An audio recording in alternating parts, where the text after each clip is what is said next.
Գյորջյան Կասկադ 60 ամիս փուլային վճարում բազմաթիվ առավելություններ։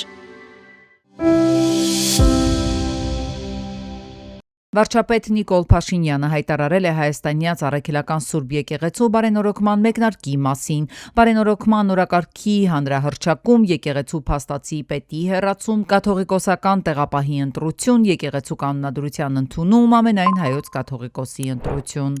Մայրաթորը հայտարարել է, որ վարչապետի նախաձեռնած եւ 10 եպիսկոպոսների ստորագրած հայտարարության պայմանավորված գործընթացները խախտում են Հայաստանի սահմանադրությունն ու եկեղեցու իրավունքները։ Մայրաթորը դատապարտել է եպիսկոպոսների ներգրավումը եւ հոգեվորականների նկատմամբ ճնշումները, ընդգծելով, որ եկեղեցու հարցերը պետք է քննարկվեն միայն կանոնական մարմիններում։ Մայրաթորը նշել է, որ բարենորոգման լիազորությունը վերապահված է եկեղեցու նվիրապետությանը։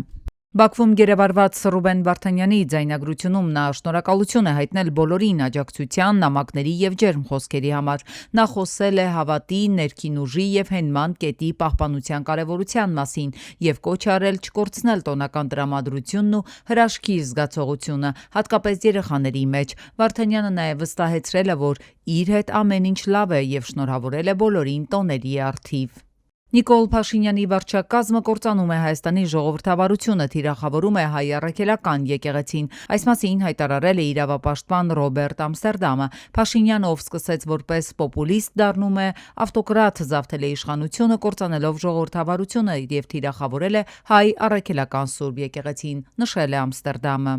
Հայաստանի օդային տարածքը օգտագործելու համար Ադրբեջանի ավիաընկերությունները 2025 թվականին վճարել են մոտ 400,000 եվրո։ Սպուտնիկ Արմենիայի հարցմանը ի պատասխան հայտնել են Քաղավիացիայի կոմիտեից։ Եվս մոտ 3,4 միլիոն եվրո Հայաստանին աերոնավիգացիոն ծառայությունների դիմաց փոխանցել են թուրքական ընկերությունները։ Նշենք, որ դեպի Նախիջևան եւ հակառակ ուղղությամբ չվերթերի համար 2023-ին ադրբեջանական ավիաընկերությունները Հայաստանին մոտ 90,000 եվրո են վճարել, ավելի ուշ նրանք սկսել են Հայաստանի օդային տարածքն օգտագործել նաև երրորդ երկրների թռիչքների համար։ Հունվարի 1-ից արքա-վճարային համակարգի միջոցով անկանխի եղանակով վճարում կատարելու դեպքում կստանաք հետվճար 2%-ի չափով։ Ֆինանսների նախարարությունը ներկայացրել է հետվճարի տրամադրման կարգը եւ պայմանները։ Միջոցառման շահառուներին հետվճարը փոխանցվում է ինքնաշխատ եղանակով մինչեւ հաջորդ ամսվա 25-ը։ Հետվճարը տրամադրվում է 1000 դրամ գերազանցող գործարքների դիմաց, ընդ որում յուրաքանչյուր մեկ գործարքի համար հետվճարը չի կարող գերազանցել 6000 դրամը։ Յուրաքանչյուր հաշվետու ամսվա համար վճարը չի կարող գերազանցել 60,000 դրամը։ Վիճակագրության համաձայն Հայաստան ժամանող զբոսաշրջիկների 95%-ը ճանապարհորդում է ինքնուրույն, առանց զբոսաշրջային օպերատորների մասնակցության եւ առանց խմբային փաթեթների։ Այս մասին ասել է զբոսաշրջության պետական կոմիտեի նախկին նախագահ Զարմինե Զեյթունցյանը։ Սա նշանակում է, որ մեր երկիրն արագորեն ամրապնդում է ինքնուրույն ճամփորդելու համար հարմարավետ ու անվտանգ ուղղությամբ իր հեղինակությունը։ Արտասահմանցի հյուրերի ճնշող մեծամասնությունը ինքն է պլանավորում երթուղիները, ամրագրում բնակարաններ, հյուրանոցներ եւ կազմում ուղևորությունների ծրագրեր, նշել է Զեյթունցյանը։ 2026 թվականի հունվար ամսվա կենսաթոշակների վճարման գործընթացը մեկնարկել է, այս մասին հայտնել են Միասնական սոցիալական ծառայությունից։ Միասնական սոցիալական ծառայությունից նաև տեղեկացրել են, որ կենսաթոշակների վճարման գործընթացը սկսվում է յուրաքանչյուր ամսվա առաջին աշխատանքային օրվանից։ Ադրբեջանն ու Թուրքիան պայմանագիր են կնքել Աբշերոն հանքավայրից 33 միլիարդ խորանարդ բնական գազի մատակարարման շուրջ։ Պայմանագիրը կնքվել է 15 տարով։ Մատակարարումները կիրականացվեն Բաքու, Թբիլիսի, Էրզրում խողովակաշարով։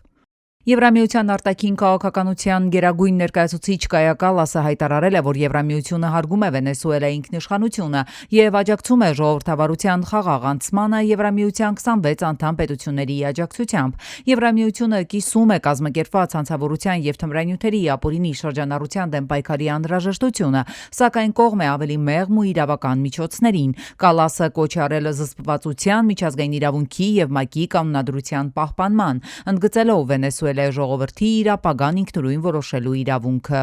Ամերիկայի պետքարտուղար Մարկո Ռուբիոն հայտարարել է, որ Վաշինգտոնը պատրաստ է համագործակցել Վենեսուելայի մնացած առաջնորդների հետ, եթե նրանք ճիշտ որոշում կայացնեն, հակառակ դեպքում Ամերիկան ունի ազդեցության լծակներ։ Նա շեշտել է, որ դա պատերազմ չէ Վենեսուելայի դեմ, այլ պայքար է թմրանյութերի ապօրինի շրջանառության դեմ։ Ռուբիոն նաև ասել է, որ թմրանյութեր տեղափոխող նավերի կալանումը կշարունակվի։ Դոնալդ Թրամփը հայտարարել է, որ Գրենլանդիան Ամերիկայի Միացյալ Նահանգներին անհրաժեշտ է բացառապես ազգային անվտանգության նկատառումներից, ելնելով ոչ թե օգտակար հանածոների համար։ Նա նշել է, որ կղզու շուրջ ակտիվ են ռուսական եւ չինական նավերը, իսկ Դանիան իր կարծիքով բավարար միջոցներ չի հատկացնում Գրենլանդիայի ռազմական պաշտպանությանը։ Թրամփը ընդգծել է, որ Ամերիկայի Միացյալ Նահանգները ստիպված կլինի կարգավորել այդ հարցը։ Նավթի գները երկուշաբթի օրը անկում են ապրել ներդրողների կողմից Վենեսուելայում անցյալ շաբաթվա վերջին տեղի ունեցած դրամատիկ իրադարձությունների ազդեցության վերլուծության ֆոնին։ Բրենթը Լոնդոնում հասել է $60.50 1 բարելի դիմաց։ Հայաստանի շրջակա միջավայրի նախարարությունը հայտնում է, որ Լոռու մարզում բնակավայրի մոտ նկատված կովկասյան ազնվացեղ եղջերուները գտնվում են պետական պահպանության ներքո եւ հսկվում են ռադիովզկապով։ Քաղաքացիներին կոչ է արվում չմոտենալ, չկերակրել եւ չխոչընդոտել կենդանիների բնական տեղաշարժին։ Ազնվացեղ եղջերուին վնասելու դեպքում նախատեսված է մինչեւ 15 միլիոն դրամի վնասի փոխհատուցում եւ քրեական պատասխանատվություն։ Հունվարի 4-ին արտակարգ դեպք է տեղի ունեցել Կոտայքի մարզում։ Աբովյան քաղաքում Սարալանջի փողոցում գործող գազալցակայանում գազի արտահոսք է տեղի ունեցել։ Աշխատակիցը կամ վառած ծխախոտով է ներս մտել կամ տեղում է վառել, ինչից հետո պայթյուն բռնկում է տեղի ունեցել։ Օպերատիվորեն ժամանած Աբովյան բժշկական կենտրոնի շտապօգնության բժիշկների հերթապահ խումբը աշխատակցին, ով հերթափոխի պետ Կոտայքի մարզի բնակիչ 39-ամյա Սաղաթելն է, տեղափոխել է Երևանի այրվածքաբանության ազգային կենտրոն։ Օպերատիվ են գործել Աբովյանի շրջփրկարարական ջոկատի փրկարարները, ոստիկանության բարեկային Կոտայքի մարզի գումարտակի 2-րդ վաշտի առաջին դասակի պարեկները։ Ներսում այրվել է առաստաղների պաստառների մի մասը, ինչպես նաև վնասվել են գույքը, կահույքը եւ այլ իրեր։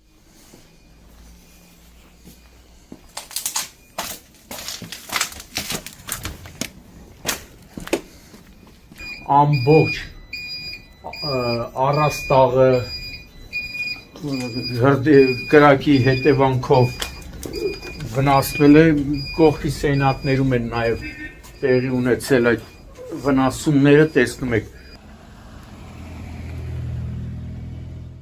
Ընդհանուր առմամբ տոնական օրերին վթարների մեծ մասը տեղի է ունեցել մերկասառույցի պատճառով։ Որոշ ճանապարհներ, ճանշինականներն այդպես էլ աղ ու ավազով չէին մշակել։ Օրինակ հունվարի 3-ին մերկասառույցի պատճառով Երևան-Մեղրի ճանապարհին բախվել են 32-ամյա Գարեգինի ջիպը եւ 41-ամյա Կարենի Տոյոտա Քեմրին։ 9 հոգի վնասվածքներով տեղափոխվել են Վայոց ձոր բժշկական կենտրոն։ Օպերատիվ են գործել փրկարարծառայության Եղեգնաձորի շրջփրկարարական ջոկատի փրկարարները, ոստիկանության բարեկային ծառայության Վայոց ձորի մարզի գումարտակի առաջին վաշտի պարեկները։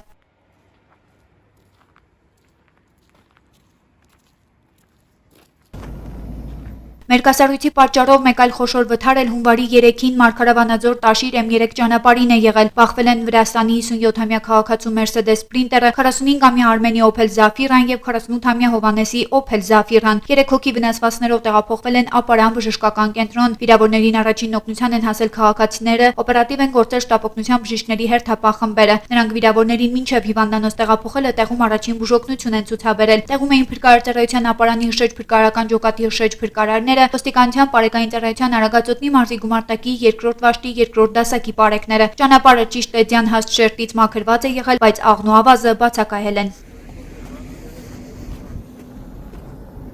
Ճանապարհը ճիշտ է, ձնից հեռացված է եղել, ձունը հեռացրել են հավանաբար տրակտորով, սակայն լավ կլիներ, որպեսզի ճանապարհը սպասարկող ընկերությունը ճանշինը աղ ու ավազով մշակեր, լցեին աղ ու ավազ։ Դարձյալ հունվարի 3-ին 33-ամյա Արմենը Opel Zafira-ով դուրս է եկել երթևեկելի գոտուց, հայտնվել ձնակույտի մեջ։ Տեղում էին փրկարարծառայության Ապարանի շրջփրկարարական ջոկատի շրջփրկարարները, ոստիկանության բարեկային ծառայության Արագածոտնի մարզի գումարտակի 2-րդ վաշտի 2-րդ դասակի պարեկները։ Նրանք օգնել են վարորդին մեքենան հանել։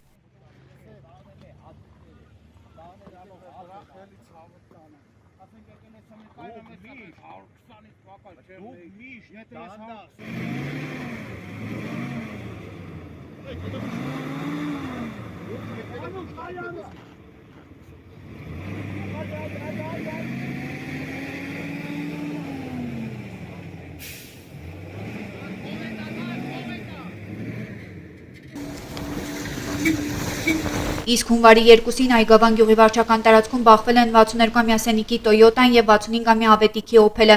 Վերջինը հայտնվել է երթևեկելի գոտուց դուրս, 4 հոգի էլ վնասվածքներով տեղափոխվել է Վեդիի բժշկական կենտրոն։ Օպերատիվորեն ժամանել են Փրկարծառայության Արարատի շրջփրկարարական ջոկատի շրջփրկարարները, ոստիկանության բարեկային ծառայության Արարատի մարզի գումարտակի 2-րդ վաշտի բարեկները։